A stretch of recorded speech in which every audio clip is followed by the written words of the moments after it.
Good day! Ito na naman si Kuya Mike at tara, samahan niyo ako dito magluto ng sinokmani o yung tinatawag natin na bibingka. Bibingkang malagkit.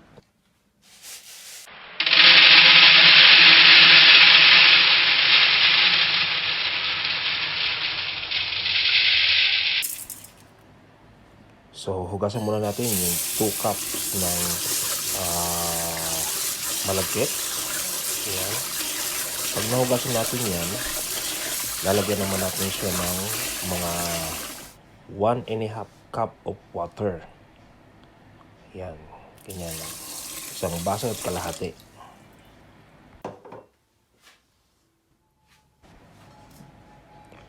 Tapos, ilagay natin sa rice cooker. Lutuin natin for about 30 minutes.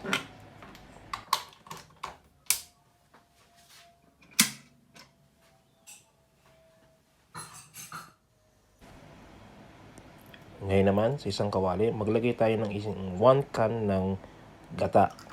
Yung coconut milk. Yan.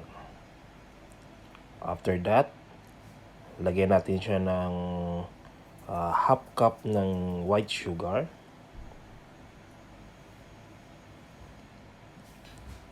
Tapos, kaunting asin, pampabalance. And then, haluin lang natin siya hanggang sa matunaw. Yan, ganyan.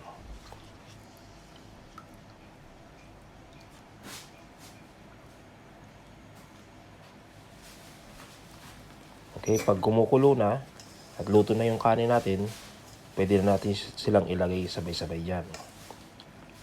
Okay.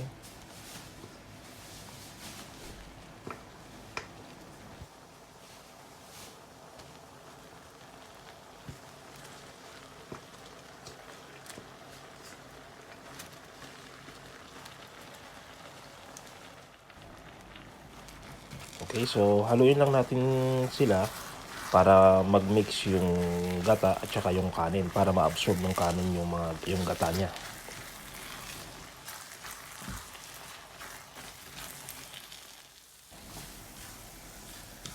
Okay, pag nakita niyo ng ganyan yung itsura ng inyong malagkit, pwede nyo nang isalin sa isang container kung saan nyo ilalagay yung sinokmani o yung bibingkang malagkit.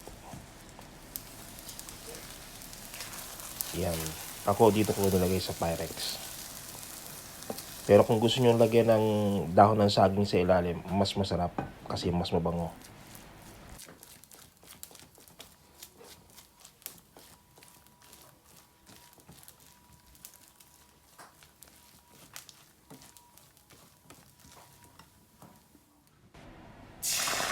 So ngayon naman, gagawa tayo ng toppings. So naglagay ako dito sa kawali ko ng isang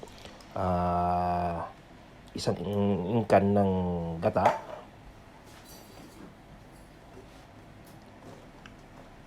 Tapos nilagyan ko ng 1 cup ng brown sugar.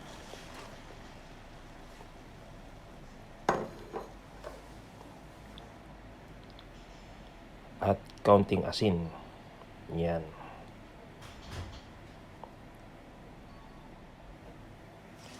So, hinalo ko lang siyang mabuti para mag-mix lahat yung ating mga ingredients. Tapos, pakukuluin ko lang siya. Once na kumulo na siya, ipahinaan natin yung apoy. Okay? Hanggang sa lumapot siya. Pag malapot na siya, pwede nyo nang i-spread dyan sa ibabaw ng ating ginawang malagkit. Yan. Tapos i-spread nyo lang sila ng tamang-tama, yung even sa lahat ng sides.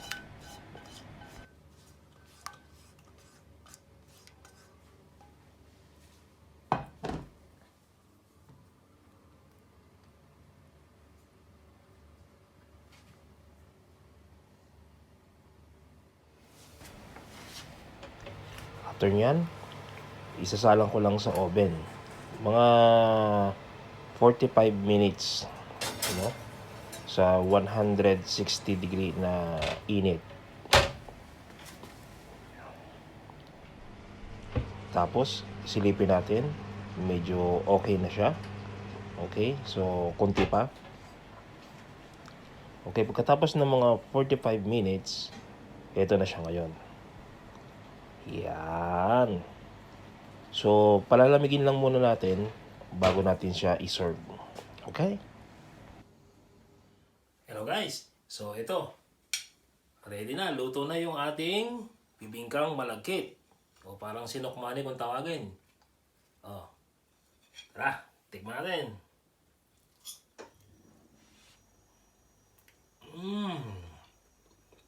Mainit-init pa. Ay, grabe. Sarap.